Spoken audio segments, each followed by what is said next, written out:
couldn't see it. I was literally in there. And I couldn't see it. Where we go? Yeah. Yeah, I was literally stood right here. Here? Yeah. Stretching. It's flat as fuck. It's fucking flat as a motherfucker. Fucking.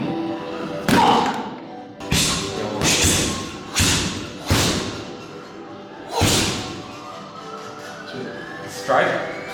Strike, yeah.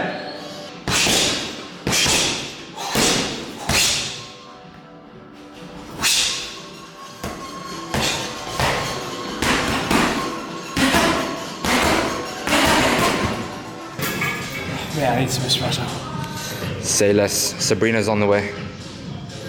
Sabrina who come? Yeah. Fuck.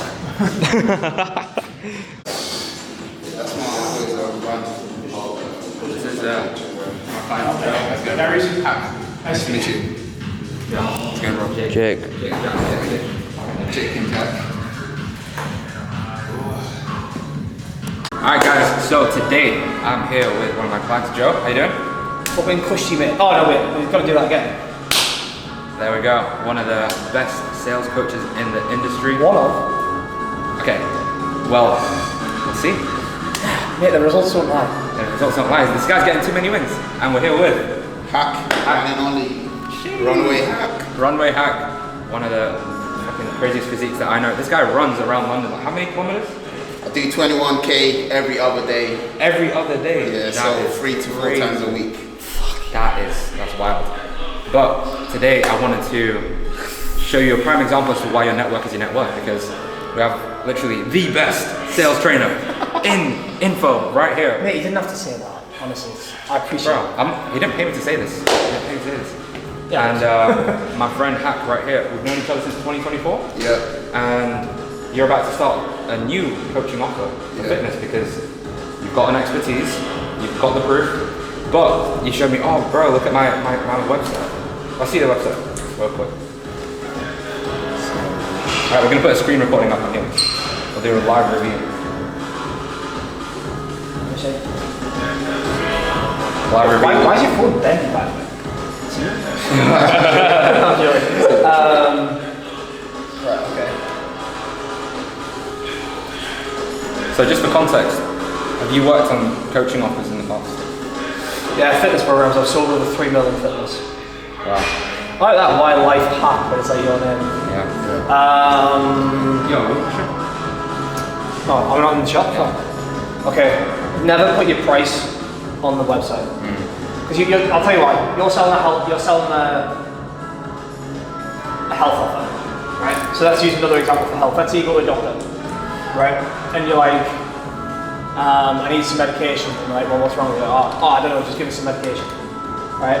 And then they give you medication, but in actuality, you need to get your leg amputated, right? So it's like until you actually know the prospect's problem, how can you tell them the price of the service, right?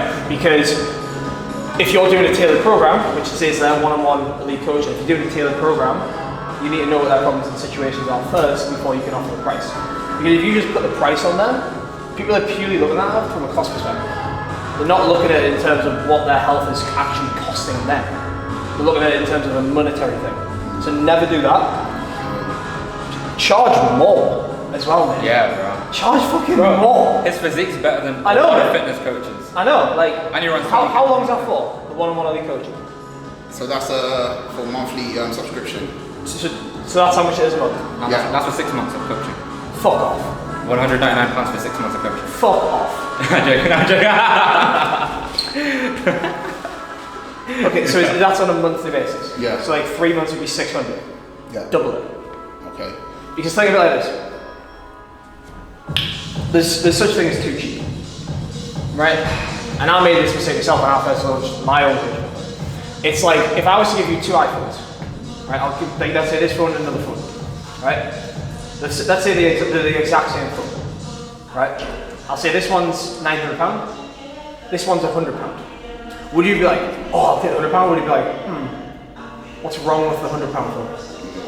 Exactly. So if you're charging, because the reality, like, you know what you're doing, but if you're charging only that amount, the type of clients that you want to attract are going to be like, that's cheap. And you're going to attract clients that solely make decisions based on cost. The higher you charge, the better clients you attract. So yeah, take that off, double it, and then actually have the Upfront price as well. the discovery call. Yeah, upfront. Don't And then, yeah, it's like, are you married? No. No, you're okay. Do you plan on getting married? Yeah. Okay, so when you get on your fucking knees, right? Pause. When you get on your knees, are you going to say to the missus, I want to marry you, but I only want to commit on a month-to-month basis? No. No, because if you're getting clients and you want to get the best results possible, you think they're going to get the best results if they just commit monthly, or if they go all in, right? It's like the saying, you know, burn the boats, right? Have you ever seen which one is it? The one with Bane? Is it The Dark Knight Rises? Did you see Dark Knight Rises? Yeah. You know when Bane breaks Batman's back, and then he goes into that tunnel, right? And he basically, like, loads of people have tried to. He's got to like climb this rope, and people have like tried to escape, and nobody's ever escaped, and people just end up dying. Then Batman, literally, he's doing the same thing. He's trying to climb the rope and jump across, and he keeps on falling and falling and falling and falling and falling, right? And then he's like, you know what? I'm not going to hold on to it, right? So he lets go of it and he makes it. That's what you want your clients to do, especially to get the best results possible. Because if they commit fully up front, they're going to put in more effort. And only ever offer monthly payments if that is literally all the client can do financially. But That makes sense. Sales advice. How does that feel getting live sales advice from someone that's No, got I- 3 mil in fitness coaching? He just unlocked a new level in my head, yeah. Especially with the phone comparison, like visualized everything for me. And I think I'm gonna deep his words and I'm gonna work with him. It sounds like he can take me to the next level. Yeah. that I'm looking to no, go, but so. so how long have you had it? How long have you had the fitness coach? He hasn't launched it I yet. haven't yeah, launched launched it yet, yeah. I've been doing like a few in-person one-on-one here and there, but I'm looking to scale it up virtual and just go all out. So Yeah, my advice. Actually, currently coaching in person. Yeah. It's unscalable. Like, if you just do that. My advice for you is film you with high-value clients in real life so that it attracts other people, and also work on building your brand. So showcase your personality, showcase the discipline and consistency in the routine. Literally, you've got it here on the show. So another thing as well, YouTube. Make YouTube videos, people spend more time with you, and build parasocial relationships. Good example is today, you were there. I walked in and you're like, yo Jerome, how's it going? And what did you say to me? You said something to me. You were just like, oh yeah, I've been watching your content, I've been working with you, you've been busy, blah blah blah blah blah. So I've not seen you properly and spoken to you since 2024, 2025? 25, yeah. Right? But you still see my content because it's reaching more people. So 1 unit of energy of me doing something is already leveraged because then other people can see it. That I don't have to be with them in person. So same thing with you. With your training, you don't have to be with them in person as long as you have systems and as long as you actually have good fulfillment. Because at the end of the day, if you don't have good fulfillment, you don't have good products, you don't have good service delivery, you may have the best marketing, but there's going to be customers that are going to complain saying, oh, Hacks is a scammer, his coaching doesn't work, he's just good at content just because he looks good online. You don't want that to happen. And that's some advice I have. But yeah, you've been getting a lot of business advice, bro. You're going to take action now. Of course. So what's the first action step you're going to do? The first action step I'm going to do now is to work on the landing page. Remove the price, double it, increase the value, bring more value to the customer, make it worth the price they're paying for, and then just track the progress. There's one thing that you need to do as well. I actually coach I coach sales in a fitness community. So it's a program that helps fitness coaches essentially scale, right? Yeah. Basically, people like yourself, I literally coach sales in there once a week. And one thing that every fucking fitness coach does that is just fucking so detrimental to the sale is when they're on the sales call, they start coaching the fucking prospect. and educating the prospect. It's like, no, that's what you do when they fucking buy, right? And they make it like logical and like start like saying, oh yeah, like you need to just drink a bit more water, this, that, fucking, people aren't gonna buy them. Fitness is like the most emotional sale that there is. Because I've sold fitness, I've sold B2B, B2C, business going, I've sold everything, right? Besides Coke. I've just used it. And it's like, if you, how do you say, fitness doesn't have it, there's no financial ROI, right? The only ROI with fitness is like potentially feeling better. So you need to make that sale as like emotional as possible, right? Yeah. Like when I was selling fitness, I was getting people to, I wasn't selling fucking 6-week program. I was selling them on the identity of finally like becoming the dad I wanted to be for the kids, right? Because like you can go so fucking deep with fitness. I mean, I'd love to just do a live role play like right now with fitness. Right, do it. I'll tell you what, let's pretend. Drew, I'll just do like the first 5 minutes of a fitness sales call. Drew would be like, you know, somebody wanting to lose fucking 50 pounds, whatever. Okay. Right? I don't know, I'll just do me as an ICT right now. Because I'm trying to get shredded, but I don't believe that fitness coach is going to help me. So you you can do, or like, what's your target audience? So I'm looking like young working professionals between the ages of I'd say 25 to 45. Okay, so people probably use maybe with kids and working a lot. Everyone here in Canary Wharf, basically. Yeah. Okay. People that go Thursdays. Yeah. Okay. So Drew, just to start off, can I get your age, height, and body weight, so I have an idea of what we're on? Alright, so I'll pretend to be 5'10". 6'3". Yeah. I'm 6'3", fucking 245 pounds, but I am C-suite at JP Morgan, so I make $500,000 a year. What does that have to do with the weight? No, I'm just pretending to, that's my arm. Oh, right, okay. Yeah. Okay, cool. So in terms my of wife and kids. Okay. Yeah. So in terms of your health and fitness, Drew, what is it you want to achieve specifically working with? So, wait, I'm actually going to record the audio on here as well in case for this one. Sorry, bro. Can you just get Alright. Okay. So in terms of your health and fitness, what is it you want to achieve specifically? So, I'm married and I haven't seen my abs in over 15, 20 years. 15, 20 years? Yeah. Okay. How much did you weigh when you did have abs? I was like 180. 180. Okay. And you're how much again now? 245. 245. Okay. So you want to lose 65 pounds? Yeah. I mean, what's the significance for you being able to see your abs? Because when I was young, I used to be able to look in the mirror and be proud of myself. What do you see in the mirror right now? Just someone that's not reaching their own potential. What do you mean by that? Because I've literally done it before. I've had abs. I've been able to, be able to take my shirt off and not have to worry. But now I can't even go to a swimming pool with my kids because I'm embarrassed. Okay, so you can't go to the swimming pool with your kids because you're embarrassed by the way you look. Yeah, because my kids, the parents of the other kids, they're actually in good shape, and I'm fucking embarrassed that I can't even. So like when you do that, and when you don't do that, and you mentioned about other parents, I feel like that could be significant. Like, what concerns go through your mind if the other parents have their shirts off, you have your shirts off, and your kids see you? Because my kid the other day was like, Dad, why don't you come swimming with us? Like, look at Jeffrey's parents, they're in the swimming pool with us, and you're always there on your phone, on calls. Are you on calls as a distraction? Yeah, I always find that when you always find something to do when it comes time to do the stuff. Yeah. What do you feel like that's costed you and your kids' relationship over? How long has this been going on for? Well, ever since my kids were born. And how old are your kids? 12 now. So past 12 years? Yeah. Okay, so how's it affected you and the kids personally? Like, not being able to spend those moments with the kids? Is it just swimming or? Football. Like, I used to be really good at football when I was younger, and my kids actually are pretty decent. But like for you, like, what's the significance of like, because like I'm not a parent, not that I'm aware of, anyways.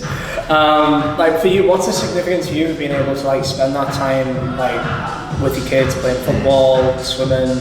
Like where's that come from? Yeah, because when I grew up, I actually only had a single brother, and Right. I wish that I had a dad to play football with and do all these things with, and I told myself I wanted to be that dad that showed up for my kids, and I show up in other aspects of life, like I buy them everything that they want, but and I look after them. Can I challenge you on that without sounding like a dick? Yeah. What do you think your kids are going to remember when you're older? The money you spent or the time you spent? Time. Because on your gravestone, when you past it, right? Which we might be able to make that longer. Is it going to say loving father, loving husband, and all that? Is it going to say loving father, or is it going to say bought me a PS5? Definitely not bought me a PS5. Okay. So in terms of that, the fact that you missed out on it when you were a child, I guess your kids missing out on that now. What do you feel like that's doing to them? They probably feel the same way that I did, but it's actually worse because. Oh really? What's that? Because they're lucky to actually have it. I didn't have it. So okay. So it's like for you. I'm present in other areas of life, like taking them to school, taking them to nice holidays, but I can't fully enjoy it. Yeah, because it's like when you go on holiday, do you actually feel like your best self? A little bit, because I see my kids smile. Yeah, when do you feel like the best version of you and how you can show up as a father, as a husband? Do you feel like the best version of yourself when you go on holiday? I'll be real, no. Okay. So would it be fair to say then that in reality, since it's been going on since your kids were born, your kids have never really experienced the dad that you want to be and the dad that they deserve? Yeah. As a father saying that out loud, how does that sit with you? Tough pill to swallow. Yeah. And like for you, how come we've let it get to this point? Because respectfully, mate, it's been 12 years. Yeah, because I've been grinding on my career. Is that true though? Because what is it you said earlier? Whenever it comes time to do the work, you find something else to do. So is it that you've been grinding on your work, but you've prioritised that instead of the work that actually needs to be done? Yeah, I prioritise getting money. Because let me ask you this, like you said last time you were there was 15, 20 years ago. Yeah. If you knew 100% that if you would have just put in the work for like 6 months, you'd actually have abs again, do you think you'd have found a way to do it? Yeah, I guess. So it would be fair to say that it wasn't the time, it wasn't this, that, the other. It was more so that you were just a little bit fearful and a bit uncertain that if you actually did it, you'd get the result. Never thought of it that way. Yeah. So like, is that true then? Yes. I don't want to assume anything, right? Okay. So do you feel like if you continue to hold on to this fee, you'll ever get in a position where you're 180 pounds again, feeling like your best self for you and your kids? Yeah. If you continue to hold on to this fee, do you feel like you'll get there? What, in terms of getting to 180 pounds? Yeah, and like feeling like the version of you that your kids. I would love to. If I could go like this, I'll pay right now. If or when? Because if is that uncertainty. So if you continue to have this uncertainty, are you ever going to get there? No. No.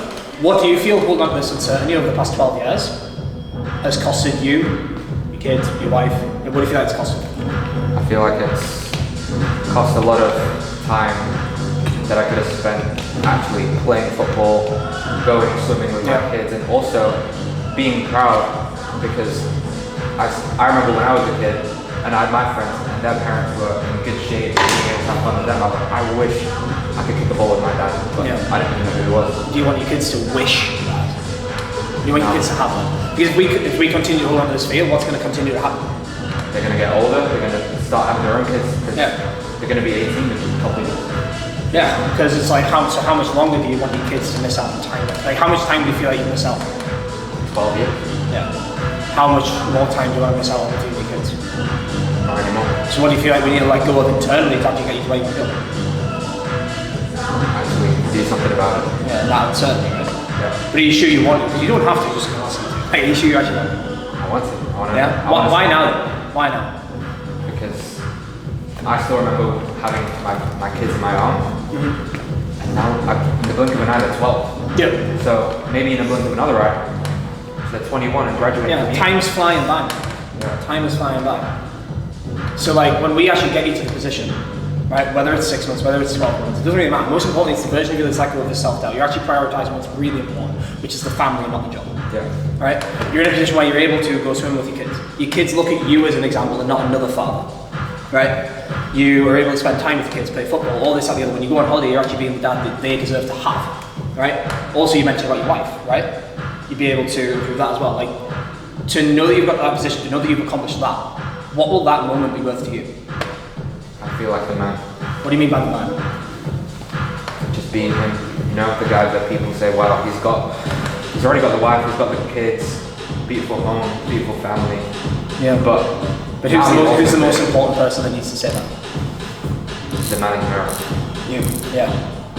Okay. So when we look at that version of you, right, like, talk me through that, like, walk me through that. What changes for you and your kids and also your wife as well? They'll start looking at me with more respect, I guess. Respect. What do you mean by that? Because like sometimes when I, let's say, tell my kids to do certain things, they just won't listen. Why do you think they won't listen? Because I'm not setting a good example. Exactly. So the father that does set the example, do these kids listen to him? Yeah.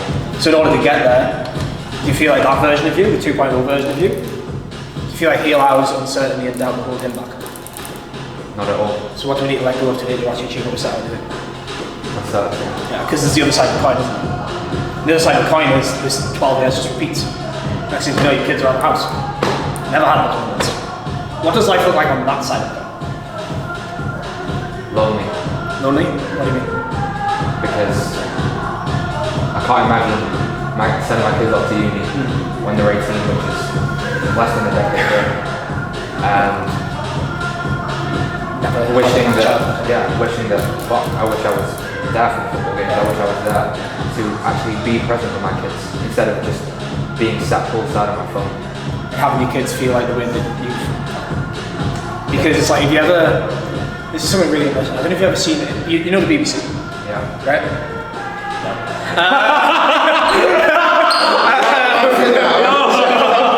So the BBC, right? So, I don't know, did you ever see that documentary that they did? Which one? So they went to, you know hospices? Yes. Where people essentially, have 6, 8, 10 weeks left to live. They went around and asked everybody there, what is it you regret the most doing in your life? And do you want to know what's really interesting? What? Nobody named anything they did. It was always the stuff that they didn't do. So for you, how would it sit with you in 10 years, 15, 20, whatever, knowing that you could have been the father that your kids deserved? You could have showed up for your wife the way that she deserves. But you allowed fear and indecision to hold you back. How would that sit with you as a father, as a husband, as a man? Big regret. Yeah. Knowing that I could have been someone that I knew I could have been, but I just didn't get off it. And that moment right there, mate, is too important to forget. Yeah. Because who would you be letting down by doing that? Myself, my loved ones, everyone. Do you deserve that? No, Do they deserve that? not at all. So are you willing to settle for that? No. Because the reality is, mate, I know that what I do here can fucking help you. But whose responsibility is it to actually get back to that £180 and become the dad that these kids deserve to have? Yeah. So you're willing to actually draw a line in the sand today to actually get there? Yeah. You sure? I'm sure. Cool, and then pitch. Cool. Bro, that was fucking cool! That's how you sell fucking fitness, man. Bro, we're gonna scale hack, bro. Yeah, no, I can't lie. I've got so many gems this morning. I can't lie. I just came in for a quick workout, but it's And then you still saw down the to young me. girl go, oh, born in. Come on. Good workout, good content, Yeah, and but business advice. I need to drop some reviews on your website or page Yeah, or bro. whatever. Man. Yeah, bro. You can say one right now. Yo, Boy, my boy Hack, how did you find the impromptu consultation with one of my other clients, Joe and myself? it's the best thing to happen to me this week. I just set up my page going live this weekend. I had no plans of You had no plans of even getting business advice? Yeah, even getting business advice, I was just going off my own intuition, and I bumped into Jerome in the gym, and we started talking. I showed him my page, and straight away he dropped some gems that I never thought of in my life. Like, it just came off, like, literally he was sent to deliver that message to me. Introduce you to the boy. To, You know what I mean? My client. to the chief marketing officer here. Sales, man. Sales. He's a fucking marketing guy. I've got a question. Joe, come. So, this is the perfect example as to just being curious and just taking opportunities, because it's so random that we met that time in 2024. Mm-hmm. It was a I think there was a party upstairs on the 20th floor. So random, and then only now, like literally a year and a half later, we're here, and then you say, oh, you're starting your business. It's sick. And over the past year and a half since 2024, you've been seeing my content, right? Yeah. And why do you think I'm someone that's credible to be able to give you advice? Because I saw the progression on your page, I saw the work you were putting in. Yeah. So I respected it, and I knew you were someone to speak to in this domain, because I could tell that you knew what you were doing. I appreciate that. And you, since you knew me, you would have never met this guy randomly, right? Let's be real. True. And now you've just gotten access from someone who's close. How much in sales? In sales, $6 million. $6 million in sales, right here, right now, and you're about to start your business. So I'm sure you could learn a thing or two from the live consultation that Joe gave. And what final piece of advice would you give to him? Because you've literally scaled fitness coaching offers. And I'll be real, before you answer that, what is your view on the fitness industry? Because in my opinion, there's a lot of flaws, right? What your fitness industry? I've only been working out for fucking 6 weeks. I don't know what my answer. Because you know how like some people would just sell the lifestyle to sign clients, right? For fitness? Yeah. Do you think there's an issue with the online fitness industry? Because it would be good to be honest, I don't know. You don't know? Like I'm not really that big on like the online fitness industry. More like the online, I guess, just online industry itself. Yeah.